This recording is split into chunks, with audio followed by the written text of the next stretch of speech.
Praying Family yang dikasih Tuhan. Kali ini renungan yang saya bawakan berjudul Dilahirkan Kembali. Nah, kalau dari gambar background yang saya pilih, tentu saudara-saudari bisa menebak apa yang ingin saya sampaikan. Nah, mari kita lihat bersama. Dari gambar ini kan sebetulnya ini perjumpaan Yesus dengan Nikodemus dari perikop Injil Yohanes bab 3 ayat 1 sampai 21. Kali ini dalam bentuk Lectio Divina. Lectio Divina secara ringkas mau saya katakan, saya mengundang saudara-saudari untuk membaca bersama, lalu kita merenungkan bersama-sama, dan kita bawa di dalam doa. Baik, kita akan melihat beberapa ayat dibacakan, kemudian kita mencoba untuk menggali bersama. Adalah seorang Farisi yang bernama Nikodemus, seorang pemimpin agama Yahudi. Ia datang pada waktu malam kepada Yesus dan berkata, "Rabi, kami tahu bahwa engkau datang sebagai seorang yang diutus Allah, sebab tidak ada seorang pun yang dapat mengadakan tanda-tanda yang engkau adakan itu jika Allah tidak menyertainya." Nah, dari 2 ayat ini, mari kita melihat bersama. Adakah sesuatu yang menarik untuk direnungkan dari identitas seseorang yang datang untuk menemui Yesus ini? Nah, ini silahkan direnungkan sebentar. Adakah sesuatu yang menarik? Ada 3 identitas yang tercatat di sana. Yang pertama disinggung seorang Farisi. Jadi jelas ini orang yang tidak main-main. Orang Farisi dari kelompok elit bangsa Yahudi, orang yang terdidik, orang yang terkemuka. Lalu disebut namanya Nikodemus. Dalam sebuah cerita, kadang-kadang tokoh itu hanya disebut misalnya seorang Samaria atau seseorang yang datang, tidak disebut namanya. Maka kalau sampai disebut namanya, berarti ini orang yang penting. Lalu di situ lebih spesifik lagi disebutkan seorang pemimpin agama Yahudi. Nah, dari situ kita sudah bisa membayangkan orang ini bukan orang sembarangan, orang yang penting, orang yang sangat mengherankan bahwa orang yang sepenting itu sangat ingin menjumpai Yesus. Maka pasti ini sesuatu menarik.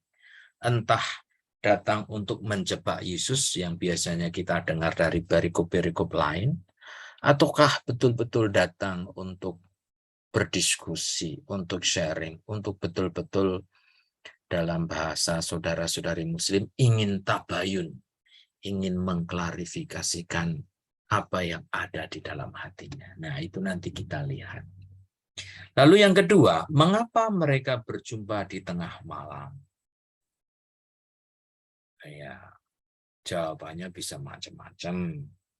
Bisa karena orangnya sibuk, orang penting, maka waktu yang longgar ya malam, bisa jadi. Bisa jadi juga karena ia ingin menjumpai Yesus secara personal, ingin menjumpai Yesus untuk berbicara dari hati ke hati. Karena kalau di siang atau di waktu yang lain, mungkin bahkan Yesus juga dikelilingi para murid dan orang banyak. Maka supaya ada betul waktu personal, ada di situ.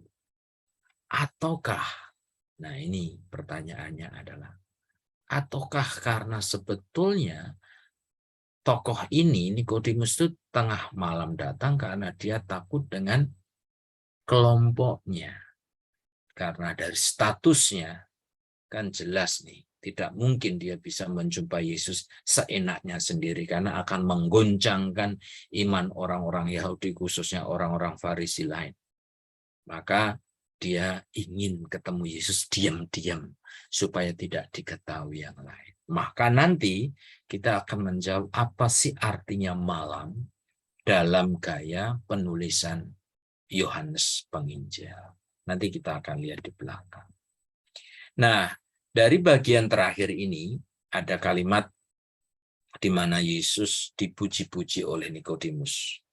Pertanyaannya adalah, dari kalimat pembuka Nikodemus yang memuji-muji Yesus, apakah hal ini sekedar basa-basi untuk membuka percakapan dengan Yesus? Karena ini kan lagi mengawali perjumpaan, dan biasanya dalam tradisi atau budaya apapun ya biasanya pembukaan itu ya sesuatu yang ya tidak penting dulu itu. Ataukah memang itu sebuah ungkapan atau pengakuan yang jujur dari seorang Nikodemus terhadap Yesus? Kalau tujuan Nikodemus datang untuk menjebak Yesus, tentunya kalimat-kalimat seperti ini hanya sekedar basa-basi. Ada keresahan. Di satu sisi dia melihat ini orang benar, ini orang hebat, ini orang baik. Tapi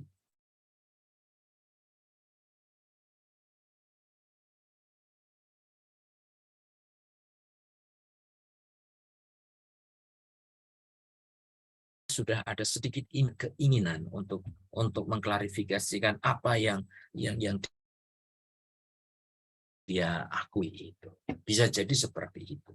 Karena nanti kita akan melihat dari keseluruhan perikop tidak ada istilah bahwa dia ingin menjebak Yesus.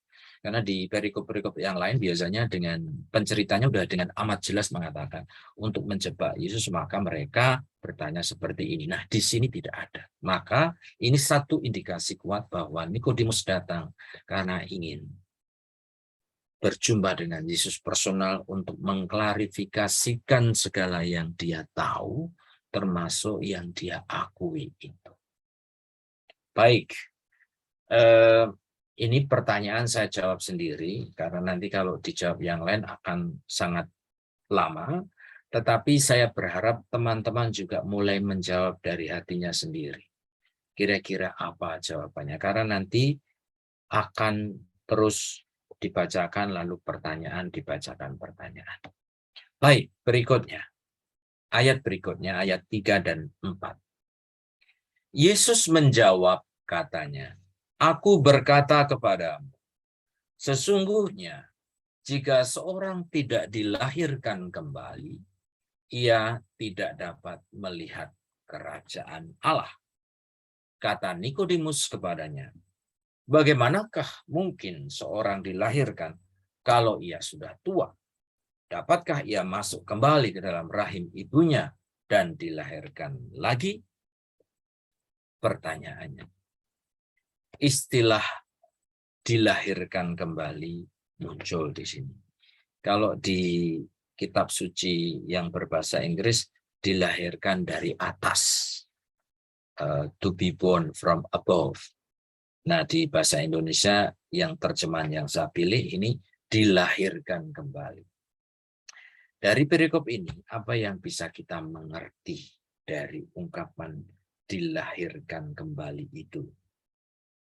Saya ulangi lagi kalimatnya. Aku berkata kepadamu, sesungguhnya jika seorang tidak dilahirkan kembali, ia tidak dapat melihat kerajaan Allah. Artinya, kalau tidak dilahirkan kembali, dia tidak akan memperoleh rahmat keselamatan. Tetapi kemudian apa yang dimaksud dilahirkan kembali? apakah yang dimaksud dibaptis? Apakah yang dimaksud kemudian bertobat? Atau kemudian beriman kepada Yesus, karena beriman belum tentu juga dibaptis. Ada orang-orang yang hanya simpatisan saja juga ada. Orang-orang yang tetap di luar gereja, tapi sebetulnya dia sangat memfavoritkan atau dalam hal tertentu mencoba untuk menghayati beberapa ajaran Yesus, seperti misalnya tokoh besar dari India, Mahatma Gandhi, seorang Hindus, tetapi dia banyak membaca kitab suci, lalu mencoba menerapkan ajaran kitab suci di dalam gerakannya melawan penjajahan Inggris dengan ahimsanya itu. Nah, kita lihat.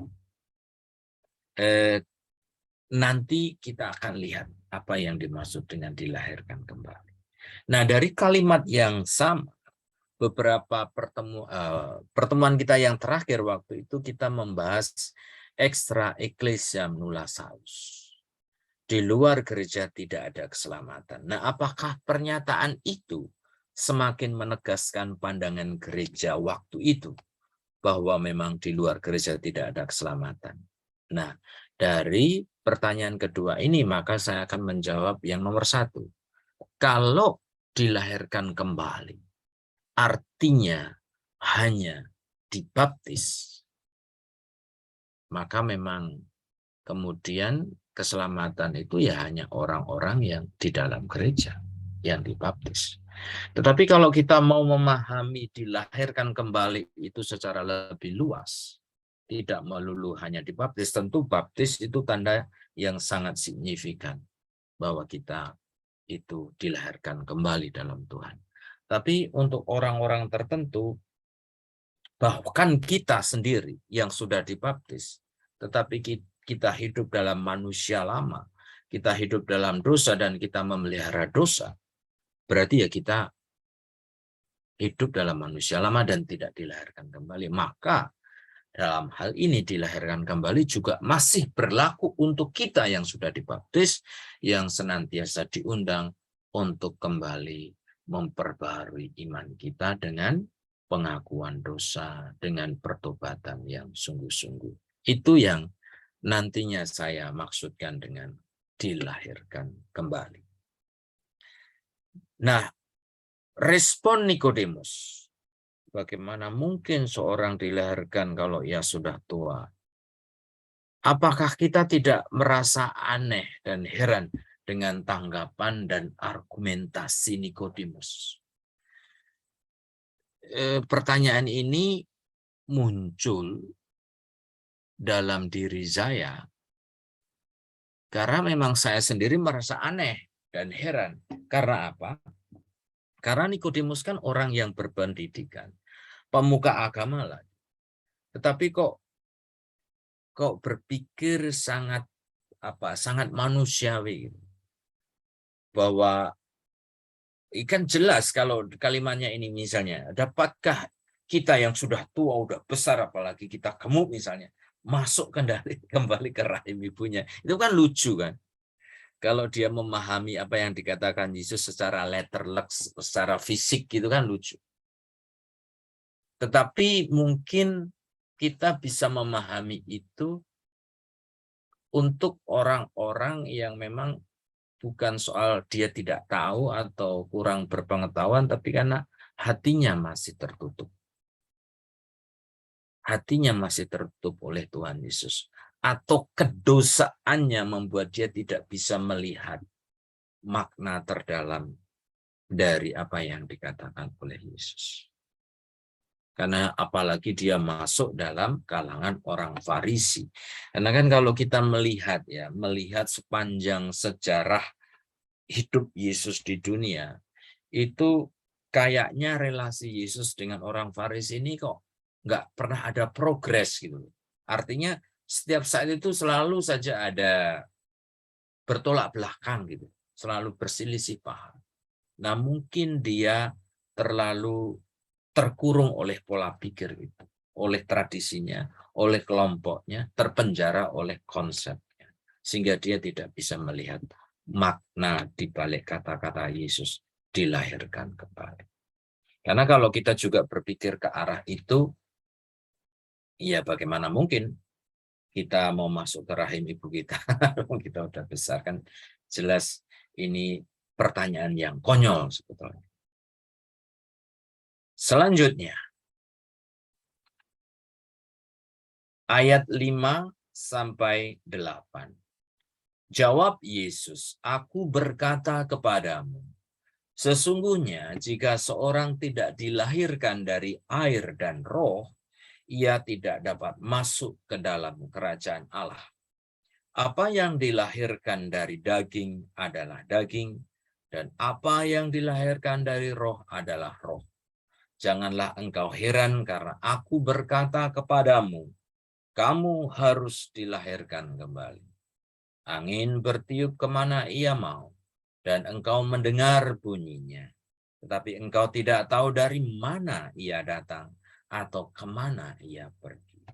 Demikianlah halnya dengan tiap-tiap orang yang lahir dari roh. Nah, ini ada beberapa istilah baru. Tadi ada dilahirkan kembali, dilahirkan dari atas, lalu di ayat ini dilahirkan dari air, lalu dilahirkan dari roh. Tapi soal itu kita tanyakan nanti. Nah, kita lihat nomor 1, muncul istilah daging dan roh. Apa yang bisa digali dari dua istilah ini?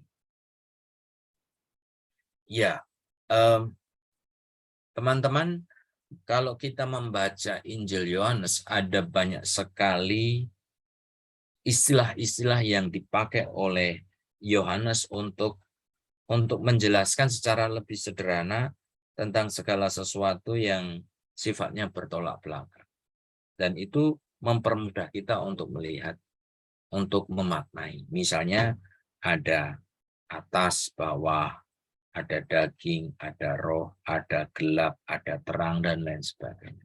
Nah, maka menurut saya istilah daging dan roh itu simply atau secara sederhana untuk menjelaskan bahwa segala sesuatu yang sifatnya duniawi itu istilahnya dari daging. Sementara segala sesuatu yang sifatnya dari Tuhan atau sesuatu yang sifatnya ilahi, nah itu maka datang dari roh. Itu ya, jadi kita selalu ada dalam dua dinamika tersebut. Apakah dilahirkan dari roh? Ini mirip pertanyaan dengan atas sebelumnya. Apakah dilahirkan dari roh itu sama saja dilahirkan dari atas? Saya hanya mau mengatakan ya sama. Artinya sekedar untuk mengatakan bahwa kita yang lahir di dunia ini dari secara manusiawi, maksud saya dilahirkan, betul-betul dilahirkan ke dunia, itu ibaratnya kita dilahirkan dari daging, dilahirkan dari dunia. Nah, sedangkan terbalik dari itu, kita akan memperoleh keselamatan kalau kita dilahirkan kembali, artinya dibaptis di dalam roh. Nah, itu aja, dan kadang-kadang disebut dilahirkan dari atas. Nah, selanjutnya, pertanyaan yang ketiga. Angin bertiup kemana ia mau, dan engkau mendengar bunyinya. Tetapi engkau tidak tahu dari mana ia datang dan kemana ia pergi. Demikianlah halnya dengan tiap-tiap orang yang lahir dari roh. Apa yang bisa kita mengerti dari pernyataan tersebut? Ada banyak interpretasi about this. Tetapi yang mau saya angkat di sini adalah undangan bagi kita untuk menyadari bahwa kata-kata atau janji Tuhan Yesus untuk menyertai kita sampai akhir zaman itu sungguh nyata dan itu ada dalam penyertaan roh. Saking begitu dekatnya dengan kita sampai kita tahu datangnya dari mana, perginya kemana. Karena begitu dekatnya dengan hati kita, dengan hidup kita. Nah, ini yang sungguh-sungguh salah satu good news yang sangat membedakan dengan yang beragama lain, di mana Allah itu berdiri di atas tahtanya yang maha jauh di sana, maha kuasa, tapi Allah yang kuasa, Allah yang maha besar, Allah yang maha tinggi itu karena cintanya kepada dunia, dia tidak mengirimkan suratnya, kitabnya, tapi mengirimkan anaknya sendiri dan Roh Kudus untuk sungguh-sungguh dekat dengan kita. Allah yang jauh sekaligus dekat di dalam kehidupan kita. Nah, ini yang menjadikan agama kita menjadi sesuatu yang berbeda, yang sungguh-sungguh patut kita syukuri. Selanjutnya, loh, kok kembali ke atas tadi? Sebentar, salah pencet.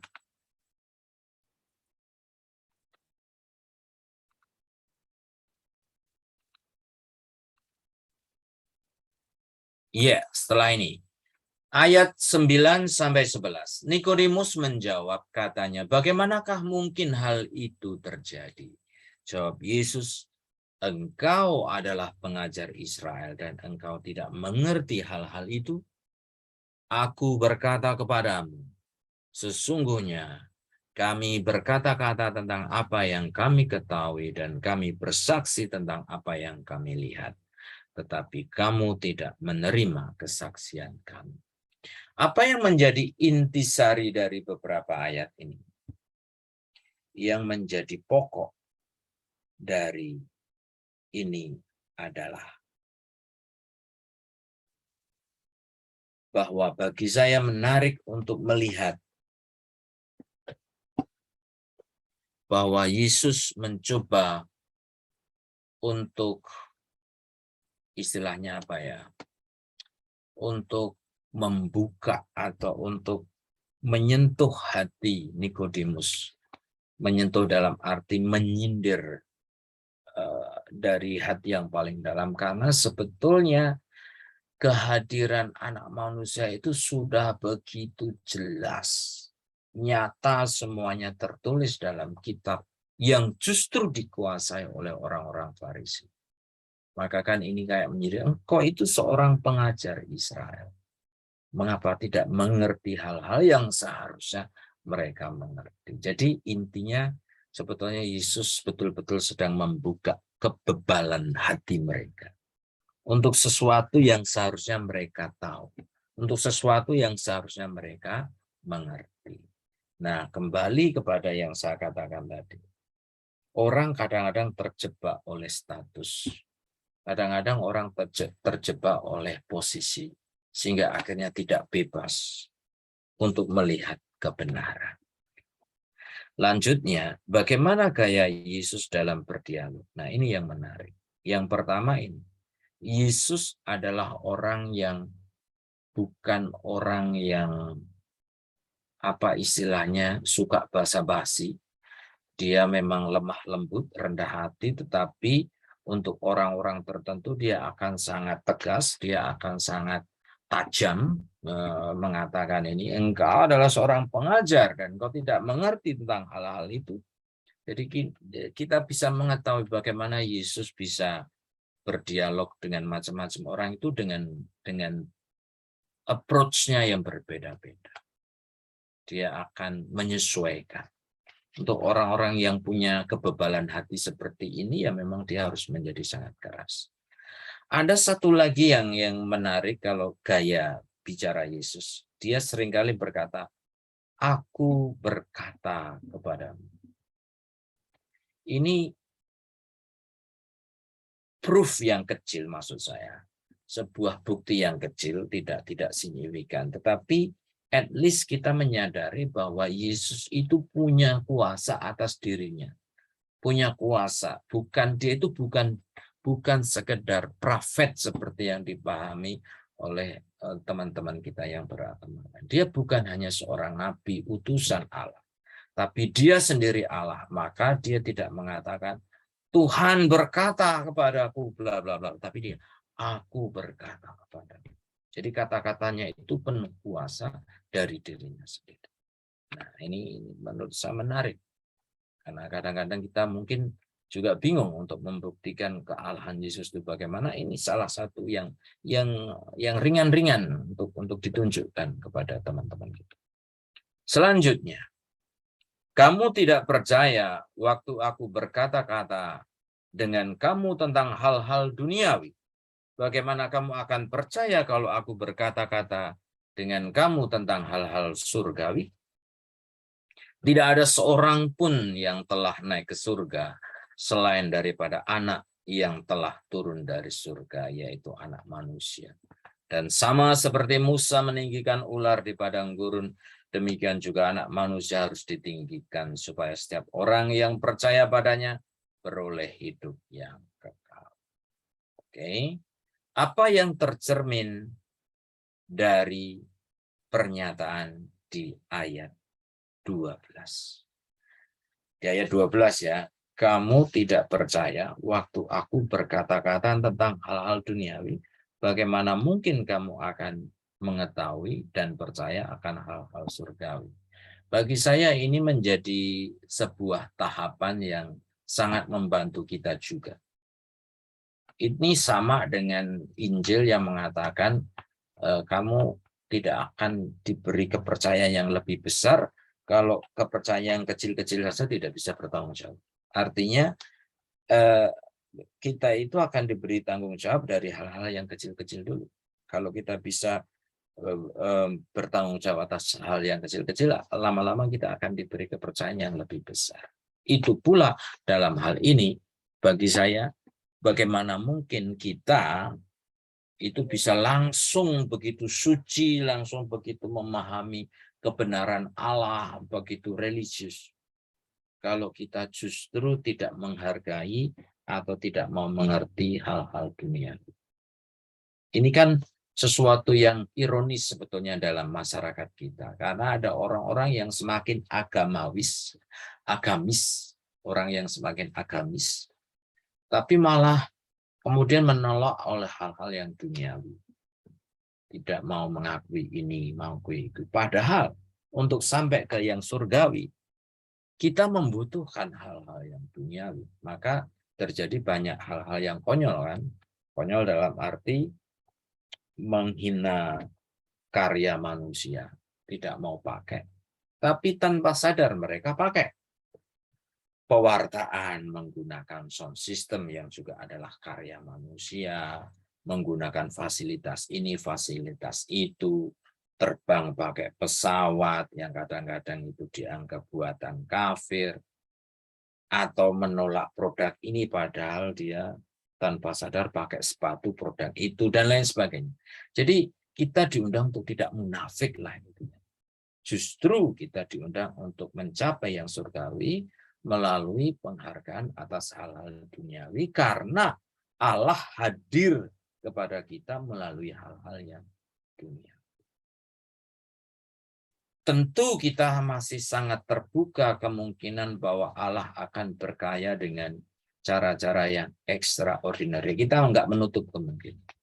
Misalnya kita yakin masih ada mujizat, misalnya penampakan Bunda Maria, atau tubuh dan darah Kristus dalam Ekaristi tiba-tiba betul-betul berubah menjadi darah.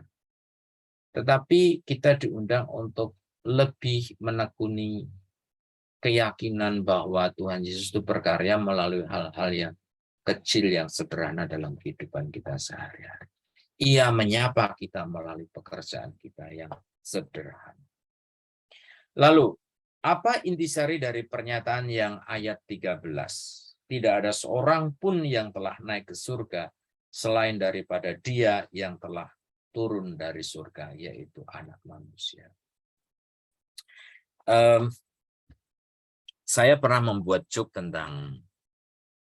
tentang ayat ini. Ada teman ateis yang nggak punya agama yang bertanya kepada saya, itu kalian itu orang-orang agama itu, apakah kalian sudah pernah melihat surga kok begitu yakin surga itu ada?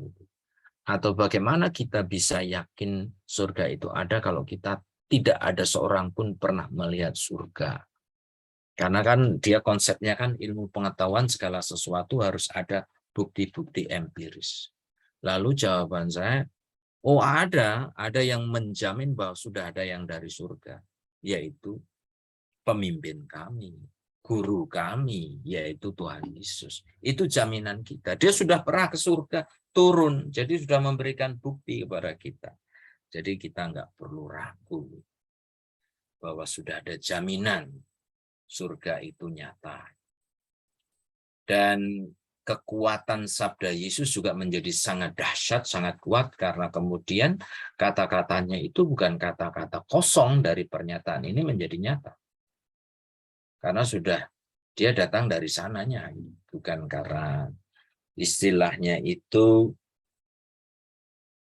misalnya saya ini sudah mulai botak ya, rambutnya sudah mulai hilang, tetapi lalu saya meyakinkan teman-teman bahwa saya punya obat rambut yang mujarab. Itu kan nggak begitu meyakinkan gitu. Jadi kalau saya rambutnya lebat lalu saya punya obat, nah itu kan meyakinkan. Begitu juga kata-kata Yesus itu sangat kuat, tidak ada omong kosong, karena dia sendiri datang dari tempat yang dia janjikan kepada kita. Gitu. Nah, yang terakhir, ada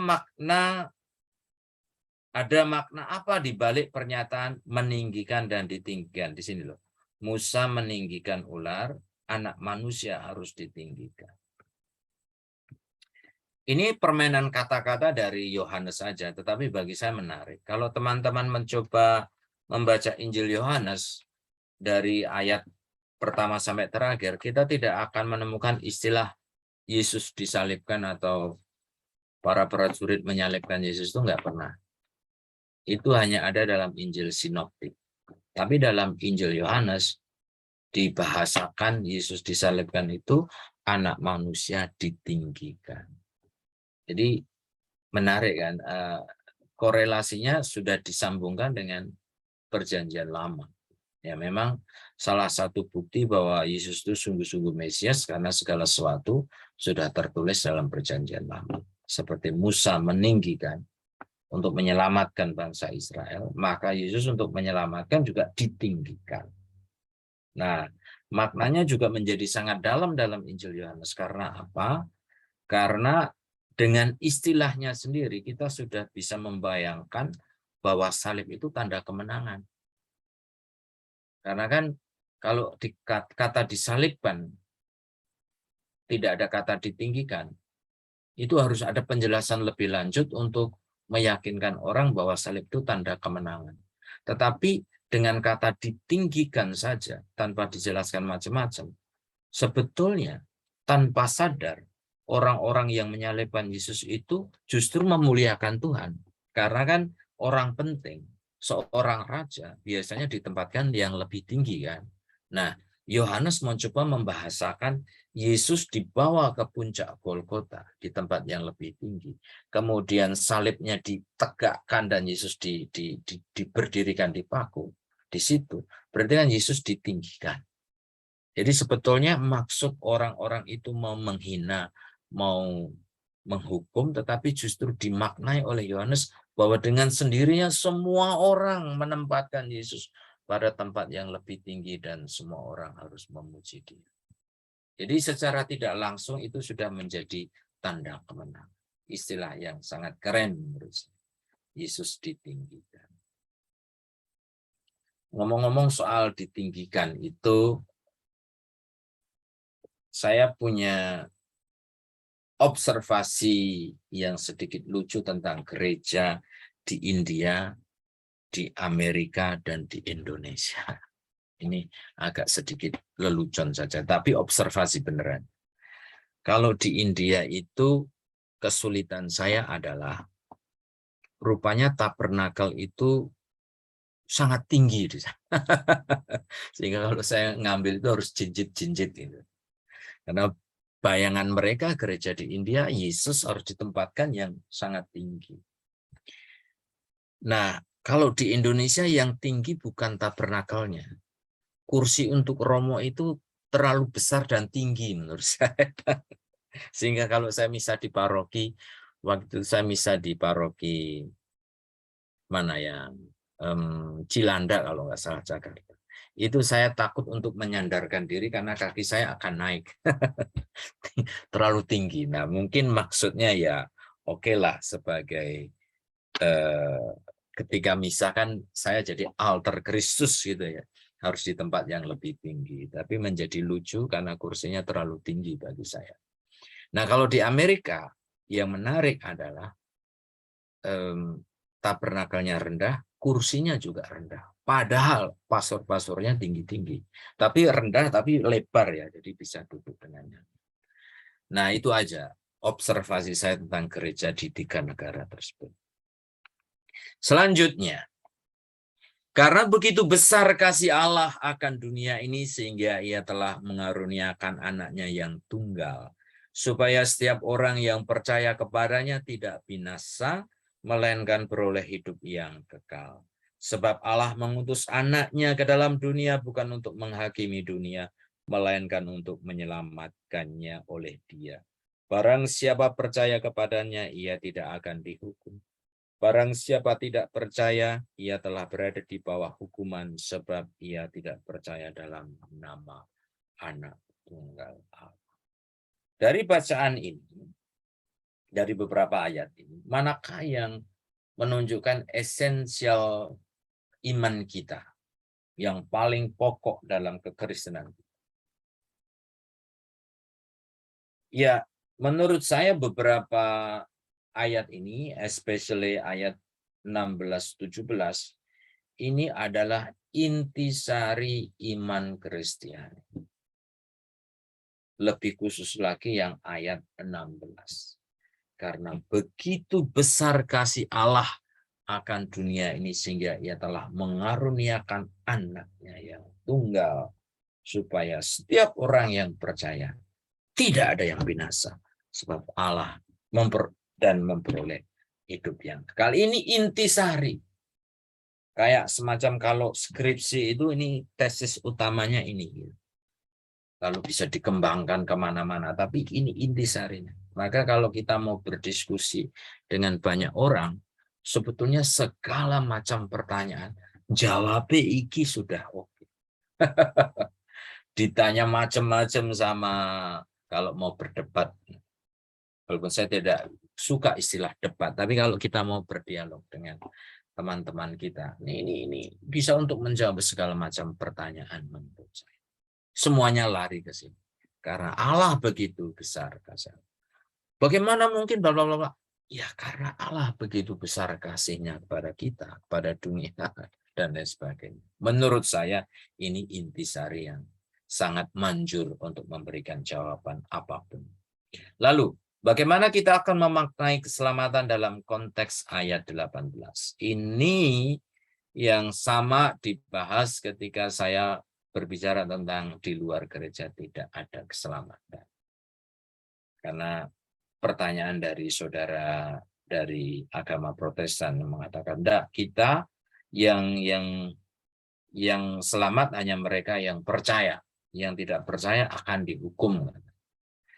Ya, kita nggak perlu fokus ke yang tidak percaya lah. Wong kita yang sudah percaya pun belum tentu akan selamat kalau percayanya hanya dalam ungkapan saja, tapi harus diwujudkan.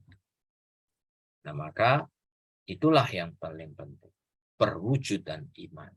Entah secara eksplisit maupun implisit. Yang mau katakan secara implisit itu, waktu itu saya meyakinkan kita bahwa di luar gereja kita mengakui ada keselamatan.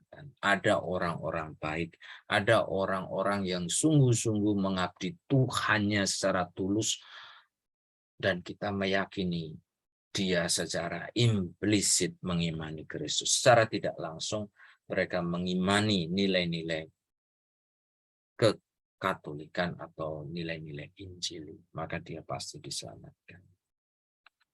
Selanjutnya, dan inilah hukuman itu. Terang telah datang ke dalam dunia, Tetapi manusia lebih menyukai kegelapan daripada terang, sebab perbuatan-perbuatan mereka jahat. Sebab barang siapa berbuat jahat, membenci terang dan tidak datang kepada terang itu, supaya perbuatan-perbuatan yang jahat tidak nampak. Tetapi barang siapa melakukan yang benar, ia datang kepada yang terang, supaya menjadi nyata bahwa perbuatan-perbuatannya dilakukan dalam Allah. Nah, dua pertanyaan terakhir. Apa yang dapat direnungkan ketika kita membandingkan tentang kegelapan dan terang? Nah, ini untuk menjawab tadi saya bertanya, mengapa kok Nikodemus datang malam-malam? Nah, Injil Yohanes itu suka menggunakan istilah yang bertolak belakang itu. Ya, ini dalam hal ini istilah kegelapan dan terang. Bagi saya, Nikodemus datang malam-malam ini menunjukkan bahwa memang dia masih dikuasai oleh kegelapan. Dia masih belum mempunyai keberanian. Dia masih belum memperoleh hidayah, istilahnya.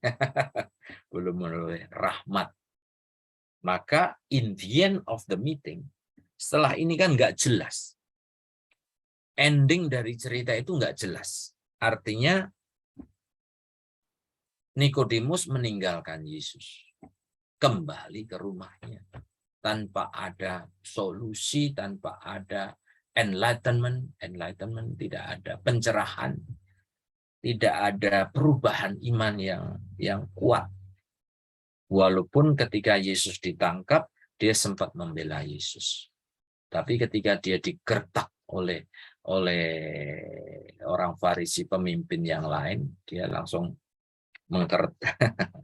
Ingat waktu itu kan, waktu Yesus ditangkap, lalu mereka merencanakan ini, lalu Nikodemus mengatakan, apakah ada hukumnya kita menghukum seseorang tanpa klarifikasi? Lalu dikatakan, apakah kamu orang dari salah satu orang dari mereka itu? Apakah kamu orang? Nah, kemudian dia akhirnya diam.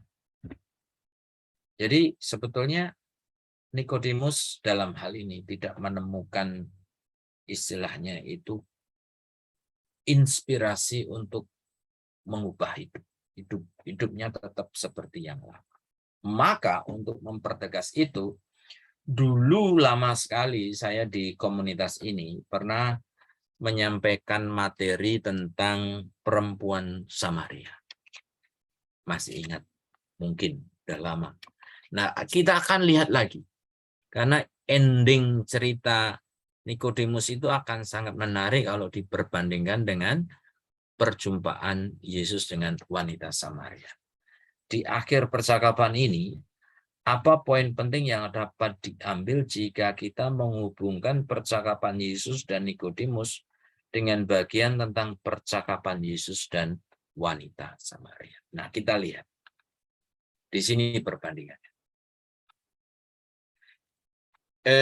Dua yang pertama, bagi saya ini dua hal yang sama, yang sejajar. Sama-sama perjumpaan yang personal. Lalu ternyata interestingly, karena ini juga ayatnya juga berdekatan, yang Yesus Nikodemus kan ayat bab 3, sedangkan Yohanes Yesus dan perempuan Samaria ini bab 4 di Injil Yohanes yang sama. Nah, ternyata berbicara tentang air pembaptisan, tentang Mesias, tentang kerajaan Allah, tentang doa dan iman. Pun pula dengan perempuan Samaria, di situ disinggung tentang bukan air pembaptisan, tapi menyinggung tentang air kehidupan. Which is Jesus itu sendiri. Lalu Mesias, tentang kerajaan Allah, tentang tempat berdoa dan iman. Jadi morales mereka membicarakan hal yang sama. Tetapi kemudian yang merah ini, saya ingin menunjukkan bahwa kemudian ada perbedaan. Tapi perbedaannya akan jomplang. Jomplang itu maksud saya akan melihat betapa hebatnya Nikodemus dibandingkan perempuan Samaria. Yang pertama, dia orang Yahudi. Lalu Samaria, perempuan Samaria, orang Samaria yang kadangkala ini dianggap sebagai kafir, sangat dianggap sebagai orang bukan pilihan Allah, karena memang orang Yahudi begitu bangganya mengatakan sebagai bangsa pilihan Allah. Itu pertama. Lalu yang kedua, jelas dia seorang pemimpin, seorang pemuka, seorang yang penting yang mengubah masyarakat. Sedangkan dia termasuk rakyat jelata, bahkan secara moral, hidup perkawinannya tidak jelas di sini. Jadi bisa dikatakan betapa tidak seimbangnya. Nah, yang satu laki-laki, yang sini perempuan, dan mohon maaf, konteks Injil atau kitab suci zaman dulu ya perempuan ya tidak mendapatkan tempat. Nah, selanjutnya bahwa perjumpaan dengan Yesus itu inisiatif Nikodemus, which is great.